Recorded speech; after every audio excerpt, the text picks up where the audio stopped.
ការអានទ្រឹស្ដីនិងការធ្វើជាក់ស្ដែងអាហារល្អមានតួនាទីធ្វើឲ្យរូបរាងកាយលូតលាស់ធំធាត់គំនិតល្អវានឹងធ្វើឲ្យជីវិតយើងស្រស់បំព្រងពាក្យខ្មែរលោកពោលថាស្រឡាញ់ខ្លួនត្រូវស្ងួនចំណីបើស្រឡាញ់ស្រីត្រូវស្ងួនចិត្តចង់បានសួរតោងកាន់សុចរិតចង់សម្បូរមិត្តត្រូវរកទ្រព្យ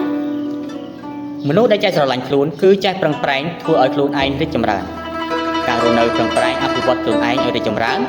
គឺស្មើនឹងការឲ្យតម្លៃលើខ្លួនឯងមនុស្សដែលមិនចេះឲ្យតម្លៃចំពោះខ្លួនឯងគឺចូលចិត្តរស់នៅគ្មានវិន័យបណ្តែតបណ្ដោយវាសនាតាមយថាកម្មរស់នៅត្រឹមធ្វើជាជនរងគ្រោះនៃពិភពលោកព្រះច័ន្ទមានពន្លឺពេលរាត្រីឯសូរិយាមាននាទីជាពន្លឺពេលថ្ងៃអាហារដែលមនុស្សញ៉ាំវាមានតួនាទីទៅបំពន់រាងកាយតាមផ្នែកនីមួយៗស្របទៅតាមតួនាទីរបស់ខ្លួនរីឯចំណេះដឹងដែលយើងមានក្រោយពីបានសិក្សារៀនសូត្រជាពិសេសបានមកពីការអានសៀវភៅក៏មានតួនាទីធ្វើទៅតាមផ្នែករៀងៗខ្លួនដែរចំណេះដឹងដែលបានមកពីអំណាចខ្លះគឺយើងមិនអាចប្រើពេលនេះបានទេតែអាចប្រើបាននៅពេលក្រោយ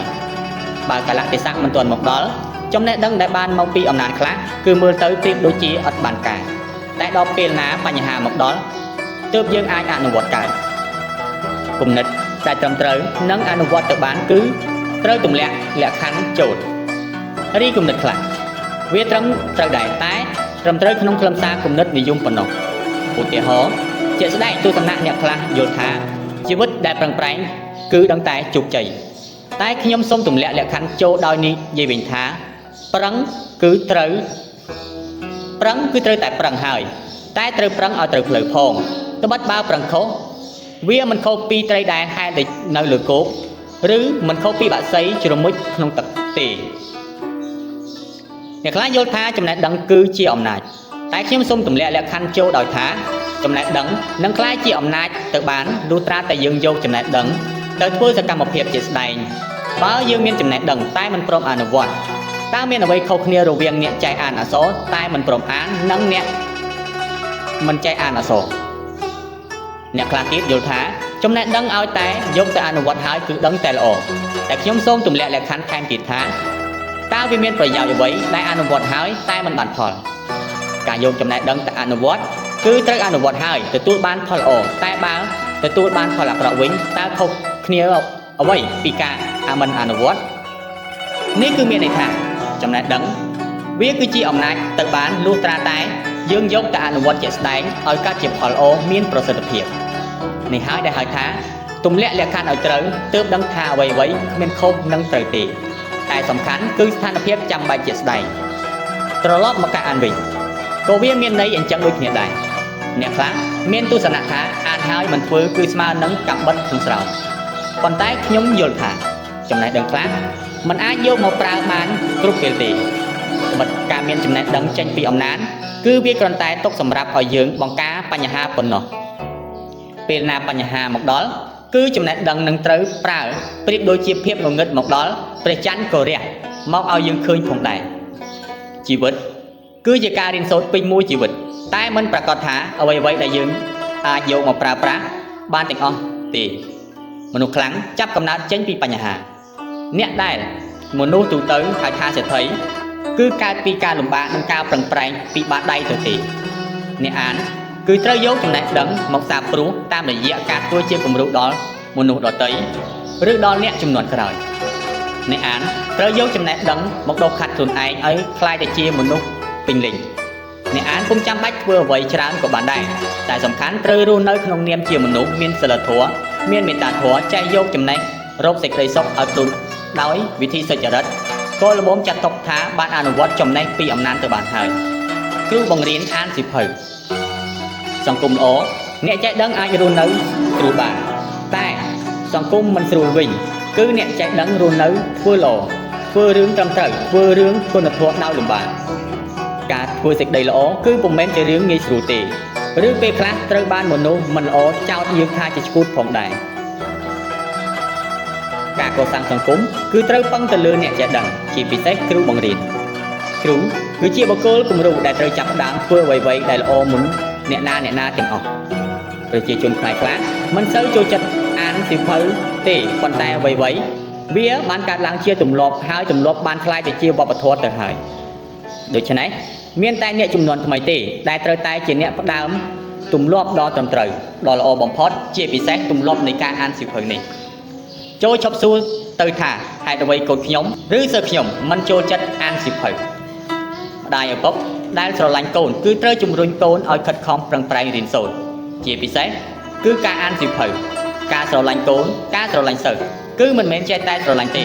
តែត្រូវស្រឡាញ់ឲ្យត្រូវផ្លូវនិងត្រូវរបៀបឬមិនថាការស្រឡាញ់ខ្លួនឯងទេត្បិតបើស្រឡាញ់ខ្លួនឯងដោយគ្មានវិន័យឬធូររលុងពេកចំពោះខ្លួនឯងគឺជាកម្មហើយបើចង់ឲ្យកូនអានសៀវភៅម្ដាយឪពុកត្រូវតែជាអ្នកផ្ដើមអានមុនអ្វីត្រូវចាប់ផ្ដើមពីគំរូភាពតែមិនមែនរស់នៅយកឬខ្លួនទេសុភាសិតខ្មែរពោលថាពុតគ្រូកុំត្រាប់ច្បាប់គ្រូឲ្យយកកិរិយាបាំងទោសខ្លួនឯងរបស់អ្នកខ្លះ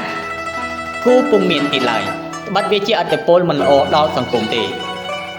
ទ្រឹស្ដីពុទ្ធនិយមតែងតែបង្រៀនឲ្យបុគ្គលប្រដៅខ្លួនឯងនិងធ្វើខ្លួនឯងឲ្យបានល្អជាមុនសិនសឹមទៅប្រដៅអ្នកដទៃទ្រឹស្ដីបរមគ្រូចិនខុងជឺបានបង្រៀនឲ្យមនុស្សធ្វើជាគំរូដ៏ល្អដល់មនុស្សដទៃហើយធ្វើអ្វីៗឲ្យត្រឹមត្រូវសឹមទៅប្រាប់អ្នកផ្សេងទៀតឲ្យធ្វើរឿងត្រឹមត្រូវតាមដែរអ្នកខ្លះប្រាប់អ្នកដទៃឲ្យធ្វើរឿងត្រឹមត្រូវប្រឹងប្រែងរៀនសូត្រសង្វាតអានសៀវភៅស្របពេលដែរខ្លួនឯងមិនខ្វល់នឹងការរៀនសូត្រនិងមិនគិតប្រឹងអានការរស់នៅបែបនេះគឺជាជីវិតដែលរស់នៅចាញ់ខ្លួនឯងនិងបំរើតណ្ហាខ្លួនឯងហើយតែបែរជាចង់ឲ្យអ្នកដទៃគោរពខ្ញុំមិនដឹងថាត្រូវនិយាយបែបណាទេតែគ្រាន់ជាជូនជាគតិថាគ្រូបង្រៀនមានតួនាទីជាអ្នកអានសៀវភៅមុនសិស្សពេលណាគ្រូបានអានសៀវភៅមុនសិស្សគឺគ្រូនឹងមានគំនិតល្អៗបណ្ដុះស្មារតីដល់សិស្សផងដែរគ្រូម្នាក់មានសិស្ស50នាក់ហើយគ្រូម្នាក់ជាអ្នកអានគឺពិតជាមានឥទ្ធិពលធំណាស់ចំពោះសិស្សរបស់ខ្លួនក្នុងនាមជាមនុស្សម្នាក់ដែលមានតម្លៃបើស្រឡាញ់ខ្លួនឯងកុំភ្លេចសៀវភៅក្នុងនាមជាសមាជិកគ្រួសារម្នាក់បើស្រឡាញ់គ្រួសារកុំភ្លេចសៀវភៅបើស្រឡាញ់សង្គមជាតិដែលខ្លួនកំពុងរស់នៅកុំភ្លេចសៀវភៅអ្នករៀនប្រើពេលវេលានៃថ្ងៃសម្រាកដើម្បីរៀនតែអ្នកមិនរៀនវិញប្រើពេលវេលានៃថ្ងៃសម្រាកដើម្បីដើរលេងខឹងគោវាយរទេះខ្ញុំបានឃើញសៀវភៅល្អៗជាច្រើនពេលដើរចូលបណ្ណាគារសៀវភៅល្អតែមនុស្សមិនអានមនុស្សចេះអានតែអានមិនយល់មនុស្សខ្លះអានយល់តែធ្វើមិនកើតពេលធ្វើមិនកើតក៏ប្រឹងទៅបន្ទោសទ្រឹស្ដីយើងត្រូវត្រឡប់មកឆ្លុះបញ្ចាំងមើលខ្លួនឯងឡើងវិញទាំងអស់ទើបយើងអាចគេចផុតពីរឿងអវិជ្ជមានខ្លះបានខ្ញុំឡងក្នុងសមាធិជាប្រក្រតីមានចំណេះដឹងផ្នែកសាសនាខ្លះល្មមអានយល់ខ្លះពីធម្មជាតិមនុស្សប្រឹងវិភាគទ្រឹស្ដីវែកញែកគំនិតគិតឃើញរឿងថ្មីតែដល់យល់មែនតែនទៅអ្វីក៏ខ្ញុំលែងបន្ទោសដែរបើយើងចង់ខ្លាំងត្រូវប្រឹងរហូតបើយើងចង់ខ្លាំងកុំប្រឹងលេងស្រឡាញ់សង្គមត្រូវប្រឹងរៀនបើមានចំណេះដឹងត្រូវប្រឡែងចែកគ្នាមុនគេខ្ញុំធ្វើរឿងសំខាន់ពីរទី1សមាធិទី2គឺសន្ទនាជាមួយខ្លួនឯងសួរខ្លួនឯងនិងពិចារណាលើទង្វើរបស់ខ្លួនឯងហេតុអ្វីខ្ញុំធ្វើបែបនេះការពិតខ្ញុំខ្លាចខ្លួនឯងខុសដោយអត់ដឹងខ្លួនវង្វេងដោយអត់ដឹងសតិខ្ញុំអានសៀវភៅមែនគិតវិញ្ញាណមែនតែត្រូវការសមាធិជាធាតុអាស្រ័យជ្រុំជ្រែងទុកចិត្តត្បិតបើមិនអីចឹងចិត្តខ្ញុំនឹងមានអ្នកហើយចិត្តខ្ញុំនឹងមានតែអញខ្មៅសល្អអាក្រក់នៅលើចិត្តគំនិតប្រើមិនកើតពេលចិត្តវង្វេងត្រឡប់មកវិញសូមកុំធ្វើជាខ្ញុំកាញ់ជះនៃគំនិតអ្នកនិពន្ធណាម្នាក់ឲ្យសោះជាពិសេសក្នុងរឿងសង្គមចេះមើលបើឃើញជំពាក់ហើយគឺត្រូវជួយស្រាវយើងត្រូវការមនុស្សសន្តិភាពចេះកសាងស្មារតីសាមគ្គីប្រគិស្មារួមគ្នាធ្វើនិងគិតសង្គមពេលវេលាខ្លីពេកគឺខ្លីយកតែមែនតើ